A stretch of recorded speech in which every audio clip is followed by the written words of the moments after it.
నమస్తే, నేను ప్రశాంత్. కేంద్ర మంత్రి రామ్మోహన్ నాయుడు గారిని తెలుగుదేశం పార్టీ ఏమైనా టార్గెట్ చేస్తుందా? తెలుగుదేశం పార్టీ వాళ్ళే టార్గెట్ చేస్తున్నారా?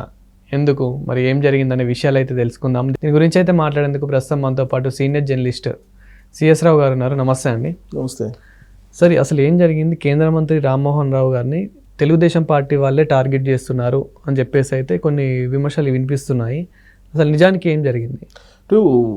ఎంకిపల్లి సుబ్బు సాగుకు వచ్చిందని ఒక సామెత. గంటా శ్రీనివాసరావు గారు ప్రయాణిస్తున్నటువంటి విమానం విశాఖ నుంచి హైదరాబాద్ నుంచి అమరావతి వెళ్ళిందని చెప్పేసి ఒక ట్వీట్ పెట్టాడు ఆయన. అంటే విశాఖలో ఫ్లైట్స్ క్యాన్సిల్ అవుతున్నాయి, దాని కారణంగా వయా హైదరాబాద్ రావాల్సి వస్తుంది, ఒక 1 అవర్లో రీచ్ కావాల్సినటువంటి ఇది 3 అవర్స్ 4 అవర్స్ పడుతుంది. అసలు విశాఖలో విమానాలు ఎందుకు రద్దు అవుతున్నాయి, రద్దు అయినటువంటి విమానాలు చాలా ఉన్నాయి, రద్దు అవుతున్నాయి, ఎందుకు రద్దు అవుతున్నాయి అనే దాని మీద ఆయన ట్వీట్ చేశారు. ట్వీట్ చేసి అది చిలికి గాలివాన్ మాదిరిగా ఆ ట్వీట్ ఇప్పుడు అధిష్టానానికి వెళ్ళింది. అధిష్టానం ఆయనకి కొంత అక్షంతలు వేసింది. ఆ తర్వాత ఇప్పుడు రకరకాలుగా తిరుగుతూ కేంద్ర విమానయాన శాఖ మంత్రి రామ్మోహన్ నాయుడుకి చేరింది. అది ఆయన మెడకి ఇదంతా చుట్టేటువంటి ప్రయత్నం జరుగుతున్నట్టు కనిపిస్తూ ఉంది వాతావరణం. తెలుగుదేశం పార్టీకి సంబంధించినటువంటి గంటా శ్రీనివాసరావు ఎమ్మెల్యే, రామ్మోహన్ నాయుడు కేంద్ర మంత్రి, అక్కడ ఉన్నటువంటి బీజేపీ లీడర్లు కూడా కూటమిలో ఉండేటువంటి ఎమ్మెల్యేలే, వీళ్ళందరూ సోషల్ మీడియాలో రకరకాలుగా ట్వీట్లు చేస్తూ అసలు గంటా శ్రీనివాసరావు గారి ఆ టికెట్స్ని పోస్ట్ చేస్తూ కామెంట్ చేస్తూ ట్వీట్ ఎందుకు చేయాలి అనేది ఒక గ్రూపు. ఏదైనా సమస్య ఉంటే కనుక ఈ విమానాలు రద్దు కానీ, లేదా కొత్త విమానాలు వేయటం కానీ, లేదంటే ఇతరత్ర సమస్యలు ఎయిర్పోర్ట్లో ఏదైనా ఉన్నా కానీ రామ్మోహన్ నాయుడుతో మాట్లాడచ్చు కదా. అలా కాకుండా సోషల్ మీడియాలో ఎందుకు రాద్ధాంతం చేయాలి, అది అధిష్టానం దృష్టికి వెళ్ళేంత వరకు దాన్ని ఎందుకు చేశారు అనేటువంటిది ఒక గ్రూపు అంటూ ఉంటే, ఇంకొక గ్రూప్ ఏమంటుంది, అసలు ఆయన కేంద్ర విమానయాన శాఖ మంత్రి కదా, ఆయన సొంత నియోజకవర్గం కదా, అక్కడ ఉత్తరాంధ్రనే కదా, మరి అక్కడ విశాఖ ఎయిర్పోర్ట్లో విమానాలు రద్దవుతుంటే ఏం చేస్తున్నాడు ఆయన? ఆయన సొంత నియోజకవర్గం కాకపోయినప్పటికీ కూడా ఉత్తరాంధ్ర అయింది. సో మరి అక్కడ విశాఖ ఎయిర్పోర్ట్లో విమానాలు రద్దవుతుంటే ఏం చేస్తున్నారు? ఆయన దృష్టికి రాలేదా? ఆయన పట్టించుకోవాలి కదా. విమానాలు రద్దవుతుంటే ఎందుకు రద్దవుతున్నాయి అనేది చెప్పాల్సిన బాధ్యత ఆయనకుంది కదా. ఇక విశాఖ ఎయిర్పోర్ట్లోనే ఏం జరుగుతుందో తెలియకపోతే దేశవ్యాప్తంగా ఉండేటువంటి విమానాశ్రయాల్లో ఏం జరుగుతుంది అనేది ఆయనకి ఎలా తెలుస్తుంది? మన రాష్ట్రానికి సంబంధించినటువంటి ఎంపీనే కేంద్ర మంత్రిగా ఉన్నారు, విమానయాన శాఖ మంత్రిగా. మరి విశాఖలో ఆర్థిక రాజధానిగా ఉన్నటువంటి విశాఖలో విమానాలు రద్దవుతున్నాయి, అనేక విమానాలు రద్దు అయినాయి, మరి ఎందుకు పట్టించుకోవట్లేదు? దానికి వివరణైనా ఇవ్వాలి కదా అనేది ఇంకొక గ్రూపు ప్రశ్నిస్తూ ఉంది. ఇలా కూటమిలో 2 గ్రూపులుగా ఇప్పుడు ఈ చర్చను కొనసాగిస్తున్నాయి. దీనికి బీజం ఏంటి? గంటా శ్రీనివాసరావు గారి ప్రయాణం. అక్కడ రామ్మోహన్ రావు గారు ఎవరైతే ఉన్నారో, ఈ రామ్మోహన్ రావు గారిని టార్గెట్ చేసేలాగా కొన్ని గ్రూపులు రెడీ అయ్యాయి అనేది ఒకటి వినిపిస్తుంది. కారణం ఏంటంటే, ఎర్రమనాయుడు గారి కుమారుడు రామ్మోహన్ నాయుడు. ఎర్రమనాయుడు గారు తెలుగుదేశం పార్టీలో మొదటి నుంచి ఉన్నారు. ఆయన కుటుంబంలో తెలుగుదేశం పార్టీ నరనరనే జీర్ణించుకొని పోయి ఉంటుంది ఆ భావజాలం. ఒక రకంగా చెప్తే, కార్యకర్తల భాషలో చెప్పాలంటే, కోస్తే పసుపు రక్తం వస్తుంది, ఎర్ర రక్తం కాదు, ఆ టైప్లో ఆ ఫ్యామిలీ ఉంటుంది. సో ఆయన ఎర్రమనాయుడు గారు చనిపోయిన తర్వాత ఆయన రాజకీయ వారసునిగా రామ్మోహన్ నాయుడు గారు అరంగేట్రం చేశారు.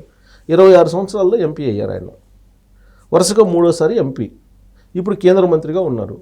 నరేంద్ర మోడీ గారి క్యాబినెట్లో విమానయాన శాఖ మంత్రిత్వాన్ని నిర్వహిస్తూ ఉన్నారు. ఆయన పార్లమెంట్లో స్పీచ్లు కానీ, ఆయన సబ్జెక్ట్ని ప్రజెంట్ చేయటం కానీ, వీటన్నిటిని గమనించినటువంటి నరేంద్ర మోడీ గారే అనేక సందర్భాల్లో రామ్మోహన్ నాయుడు గారిని ప్రశంసించారు, అభినందించారు కూడా. మరి అలాంటి రామ్మోహన్ నాయుడిని ఎందుకు టార్గెట్ చేయాల్సి వస్తుంది అని అంటే, స్థానిక రాజకీయాల్ని మనం పరిగణలోకి తీసుకుని విశ్లేషిస్తే గంటా శ్రీనివాసరావు గారికి మంత్రి పదవులు రాలా. రాష్ట్ర క్యాబినెట్లో చంద్రబాబు నాయుడు గారి క్యాబినెట్లో ఆయనకి మంత్రి పదవి దక్కలేదు. ఆయన మంత్రి పదవి కోసం ఎక్స్పెక్ట్ చేశారు కానీ రాలా. దానికి కారణం ఏంటంటే రకరకాల ఈక్వేషన్స్. వాళ్ళ ఈయంకుడు ఆల్రెడీ మంత్రివర్గంలో ఉండడం, ఈయన తెలుగుదేశం పార్టీని ఒక మూమెంట్లో విడిచి వెళ్ళిపోవడం ఎన్నికలకు ముందు.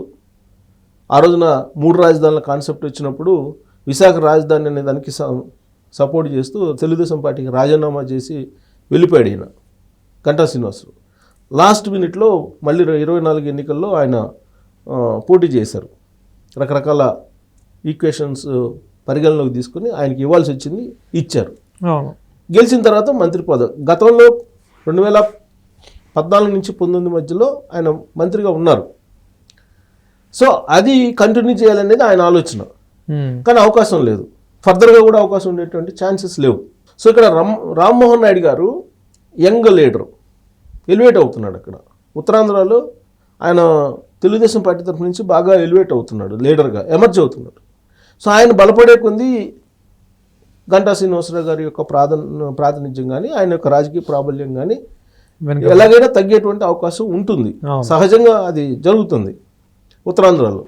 సో కాబట్టి బహుశా ఆ కోణం నుంచి ఆలోచిస్తే కనుక ఈయన ఈ విమాన ప్రయాణాన్ని టార్గెట్గా పెట్టుకొని దాన్ని రామ్మోహన్ నాయుడు గారి వైపు తిప్పారని చెప్పేసి అనుకోవచ్చు.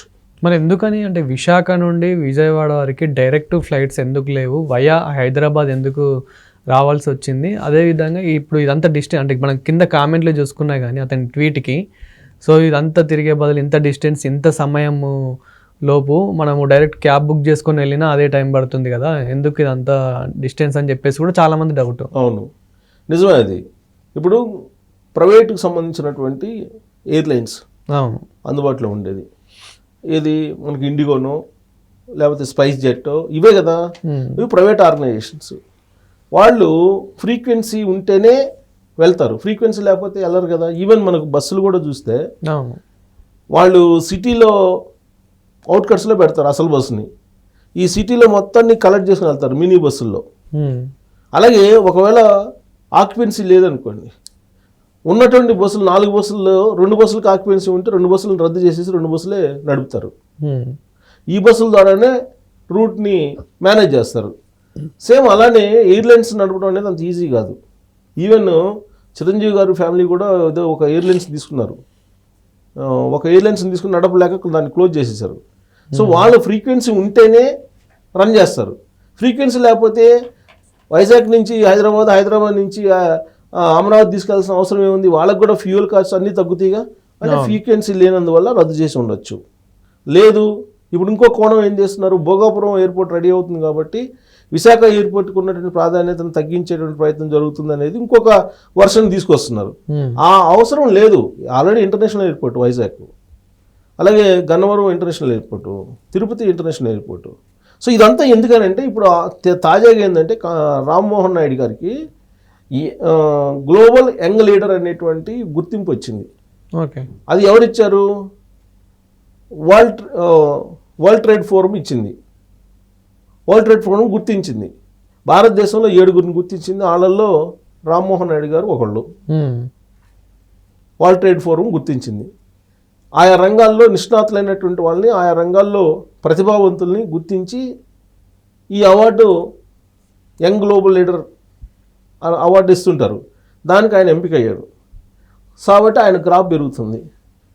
ప్రత్యర్థులు ఆటోమేటిక్గా, ప్రత్యర్థులు కాదు కానీ అంతర్గతంగా ఉండేటువంటి వాళ్ళు దాన్ని తగ్గించే ప్రయత్నం సహజంగా చేస్తుంటారు కదా. దాంట్లో భాగంగానే ఇలాంటి నెగిటివ్ ప్రాపగండా జరుగుతుందేమో అనేటువంటి ఒక అభిప్రాయం రామ్మోహన్ రెడ్డి గారి అభిమానుల్లో ఉంది. లేదంటే అంత రాద్దాల్సిన చేయాల్సిన అవసరం లేదు. దాని సమస్యను పరిష్కారం ఈజీగా చేసుకోవచ్చు. ఎందుకంటే వాళ్ళు ఎప్పుడూ అందుబాటులో ఉంటాడు ఆయన.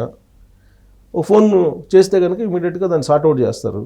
కానీ దాన్ని గందరగోళంగా గత 3 రోజుల నుంచి తిప్పుతూ ఉన్నారు. మరి దీని వెనక ఏముందనుకోవాలి? కంప్లీట్గా రాజకీయం ఉందని చెప్పి సహజంగా అనుకోవడానికి అవకాశం ఉంది. Thank you sir.